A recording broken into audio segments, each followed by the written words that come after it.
Hi guys, I'm not too sure about these two books here because the last couple of geography books we got from Beautiful Feet Books were secular in nature, and these ones I'm not too sure, so let's get to it. But before I get deep into it, I'm Xuan from the Homeschool Front blog, and this is my YouTube channel, Life in the Trenches, where I share all things about homeschooling and how you can make it simple and easy and stress-free. As some of you know, I am a secular homeschooler, and I have no problem with Christian homeschooling material for the most part, but I don't use it generally. However, I do love Beautiful Feet books. I just love the book lists that they have, and they have some really great activities, etc. And lately, they've been creating curriculum that is more secular, and I think that's because here in California, where they're based, the charter schools, secular charter schools are very prominent. Most homeschoolers here homeschool through the charter school because we're able to use school funds to purchase curriculum, school supplies, and enrichment classes. So they're kind of losing out on the market where people were not able to purchase curriculum from them because of their Christian beliefs. The last few products that I've gotten from them have been secular in nature. I was having high hopes with this new set of books from them, this new curriculum, World Geography and Ecology for 7th through 9th grade, and then their new book, Book of Nations. And I don't know, I guess I went in kind of naive, forgetting what their core values are. They are a Christian company, and I just assumed since the last few books that they published were secular that this was going to be as well. I don't know. I'll show you what I'm talking about, so let's get to it. So first, we're going to look at the World Geography and Ecology book. It's science and story for 7th through 9th grade, and I just got the teacher's guide, and they kindly gifted me this book here, Book of Nations. They've also gifted me an extra copy to give to one of you. Details on that to come, so hold on. So I knew that Rebecca Manor was a Christian homeschooler. If you read about the authors in the back, you can see that clearly. So table of contents is kind of set up similar to the last few geography guides that they have. It tells you how to use the guide. There's a QR code, and where I wanted to go right here, a word on evolution and climate change. So this is what kind of made me go, huh. So I'm not going to read it fully, but I think they're just putting this out there because you can't really talk about ecology without climate change. Even though she shares her viewpoints on climate change, what I did appreciate her saying is towards here, and I'm going to read verbatim. So I invite you to take some time at the beginning of this program to discuss both issues with your child, meaning those that believe in creation and those that believe in evolution and climate change, which I know some people who believe in creation but also believe in climate change, so nothing is ever black and white. Remember that. There's lots of shades of gray out there. And I know people who believe in evolution and don't believe in climate change. So what she's encouraging is that you discuss with your child both sides of the spectrum. Explain your beliefs and why you hold them. Initiate ongoing dialogue with your child about your stance on creation and evolution and on climate change. These are wonderful opportunities to discuss your family's values and approach to geography and ecology. Have these important discussions with our children is one of the core reasons parents choose to homeschool. Here, you can nurture your child as they gather information, weigh evidence, seek wisdom, and formulate their opinions with your loving support. So as someone that does believe in evolution, I full-heartedly agree with this, and I do have discussions with my kids about different beliefs that are held by different people. Once you have had this initial conversation with your student, I recommend you progress through the study talking about these subjects when you deem necessary.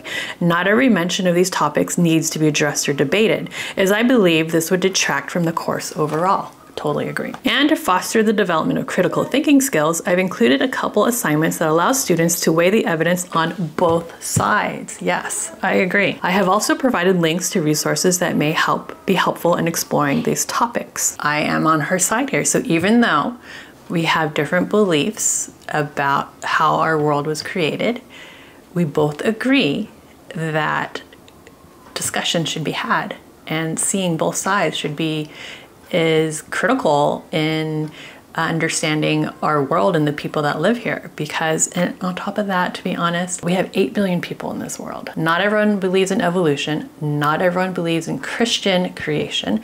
There are a ton of other religions out there that have their own beliefs of how the world was created, and it's important to know all of them. So like I said, nothing in our world is black and white. We have varying shades of gray, varying beliefs out there. And I think it's important to explore all those beliefs. Exploring them and reading about them is not going to convert my kids in any way. And if it does, then that's their personal choice and personal beliefs, and you have to let your kids have that autonomy, right? So, and here she does list some resources about creationism and evolution. They're Christian-based ideas about this, so I would also look at the non-Christian ideas about it as well. Humans are unable to be unbiased. Even when we try to write something that is unbiased, there's going to be some bias there. We just can't eliminate that from us because we are not robots. We are humans. We have feelings, we have emotions, we have opinions, we have all those things. So we are not AI, right? Not yet. As a history teacher and as a secular homeschool parent, I advise that you look not at only these resources here coming from one viewpoint, but also resources that explain the opposite viewpoint from those that have those viewpoints. All right, so there are a total of 98 lessons in this book. Okay, so we have books here, we have Student Atlas. So all the books that they share are wonderful books, which is why I love Beautiful Feet so much. Even though I am a secular homeschooler, yes, I love Beautiful Feet books. We have more here, we have recommended reading, Brilliant Maps for Curious Minds, which is what I have at home, another geography book, and then we have, if you are a Christian and you want to add missionary biographies, they have that as well. So part 1 introduces ecology, and then we get into geography, and that's where this book will come into play, and I'll talk more about it. So there's a QR code so you can get downloads, etc. All right, so lesson 1, and it tells you the book you need, ecology, the activity, etc. So if you notice right here, we have stuff from the Bible, and this is what someone who is secular does, or secular-ish, I guess, does when they see something that they don't want to use. They just skip it. So whenever there's like religious activities to do, I don't have to do it. It's my free choice. And if you are a Christian and there's something in a curriculum that you're using and you don't want to do it, you don't do it. And we don't stress out about it, and we don't freak out about it, and we don't call names. It's okay for other people to have other opinions, right? We live in a free country. I'm very grateful to be able to express my ideas and myself without recourse. My mom is an immigrant, and her country was taken over by a different political system, and they did not allow, that new political system does not allow people to really express themselves freely. And I am fortunate that I was born here, that my mom immigrated here, and I was born here, and that I am able to express myself freely. And I am okay with other people expressing themselves freely. As long as they're not hurting others or inciting violence or hate against others, then it's fine to me. You know, when you feel yourself tensing up because someone's opinion is different than yours, maybe you need to look into yourself a little bit. Like, why does it bother you so much that someone else has that opinion? You can't control other people. You can only control yourself and your own reaction. So my reaction to this little section right here is just not to do it and to skip over and do the next part. We have Khan Academy, which is secular. The book, The Wondrous Workings of Planet Earth, which is secular. We have an activity here, etc.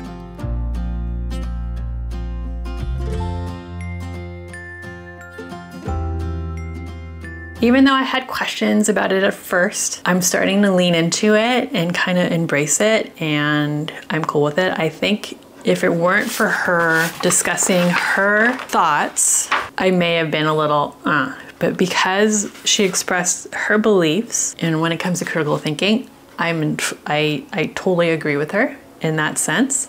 And so I am approaching this with an open mind and an open heart. Here we're getting into geography, so we are entering Africa.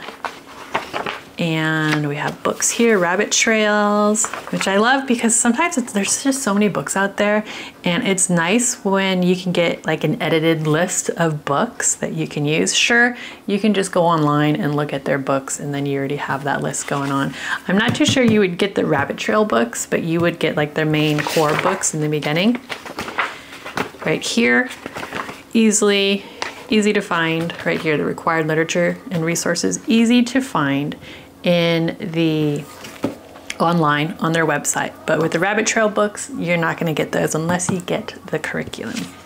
So we have even documentaries that they recommend. It's just a very well researched curriculum, and it has great books to include, and you know, they're local to me, so it's just, I don't know, I like it. I like the layout.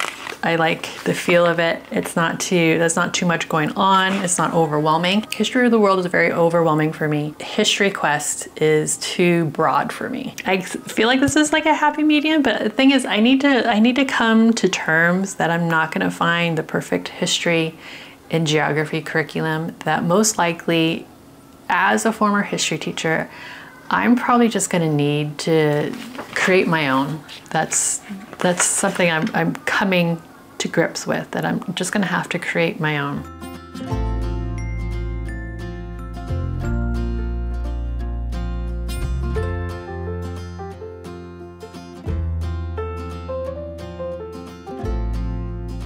So here is Asia. We have more rabbit trails, activities. You can see like they have geography, ecology activities, story, and supplements.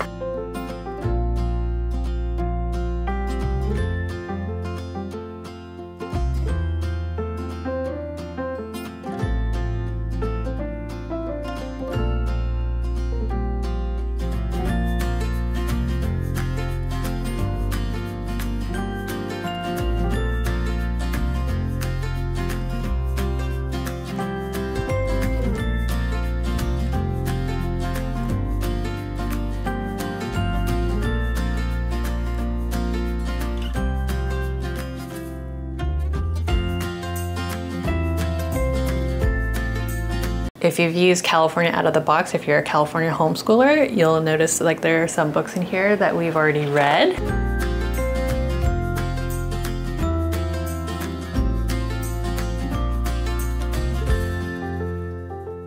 I think like if I were to create my own curriculum, I would find a recipe for each, like if there was like a little unit study, like maybe like you do 2 weeks on studying about Canada or something, and then at the end of that you would have a recipe, and then you would have like a little party celebration, kind of a themed event, eating the food.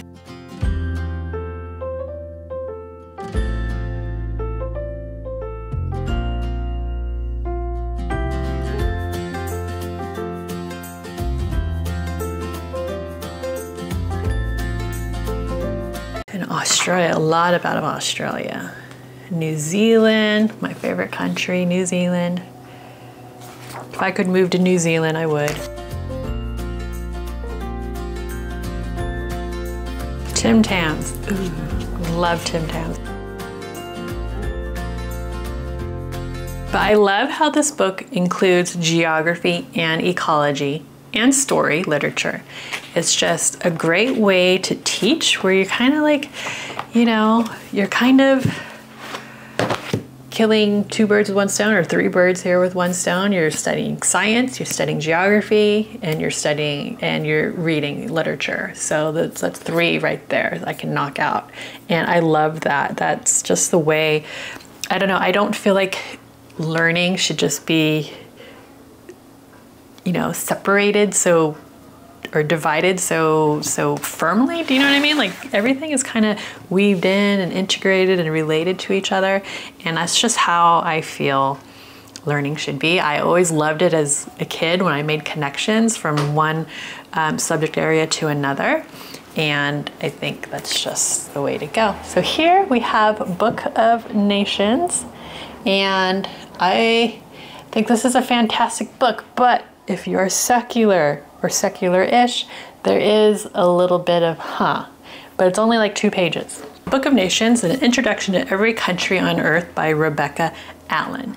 So if you are familiar with the CIA fact book, and if you're not, you need to be, especially if you're studying about world history and current events and geography and all that. The CIA World Factbook is basically an online resource for you to get all the facts about a country. Basically, like all the facts you can imagine.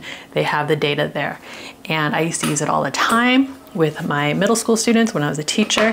And this book is kind of like a very condensed version of that. But before I get into that, I want to talk to you a little bit about this sentence right here is where I go, but then I looked through the book and it was no big deal. We hope this book stirs up your curiosity about the wonders of creation and the people with whom we share it. Obviously, I believe in evolution and not creation, but when I looked through the book, that was the only, pretty much this and on the back was the only mention of creation. And because of that, I'm cool. Because it's really a wonderful book. Before this book was only available digitally. Now they have the hardcover, and it's a wonderful hardcover book, great for the coffee table kind of a thing. So here we have Africa, and they have pictures, and they tell you like some facts about the country. Obviously, if you go to the CIA World Factbook, it's gonna be a lot more information about this, but this is a good starting point just to get to know a country. I love how they include the biomes, which is great, and the national parks as well. There's no other mention of religion or anything. I'm surprised that they don't talk about the most common religion of these countries. A lot of these countries have official religions. That's interesting that they didn't include that, but that's something you can easily find on the CIA World Factbook.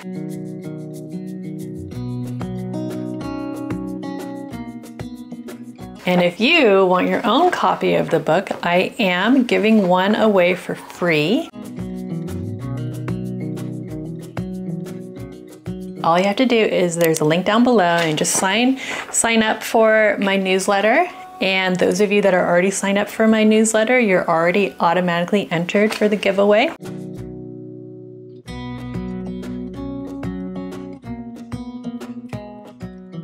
So this video should be coming out on October 9th, Monday, October 9th.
And I think if you are a subscriber to Universal Yums, this book is a great companion as well. So like when I study geography, I like to, besides using whatever curriculum that we use, I like to introduce universal yums when we get that box. Like that usually ends up being the country that we're studying that month.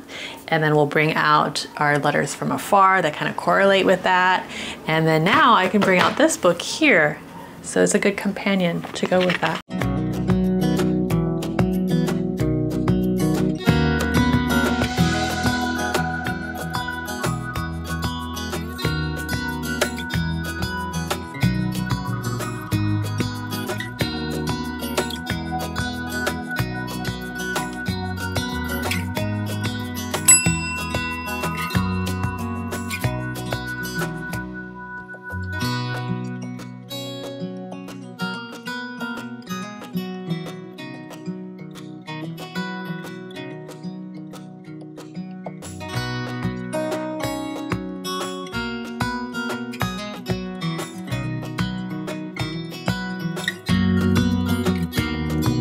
The back of the book, again, you're gonna get one little snippet where they mention creation right here. So if that does not bother you like it does not bother me, then be sure to check out that link below and sign up for my newsletter so that you can be entered for a free Book of Nations from Beautiful Feet Books. And if you're interested in seeing how I like to teach geography using universal yums, make sure you check out this video right here, and I'll see you guys in the next one. Ciao.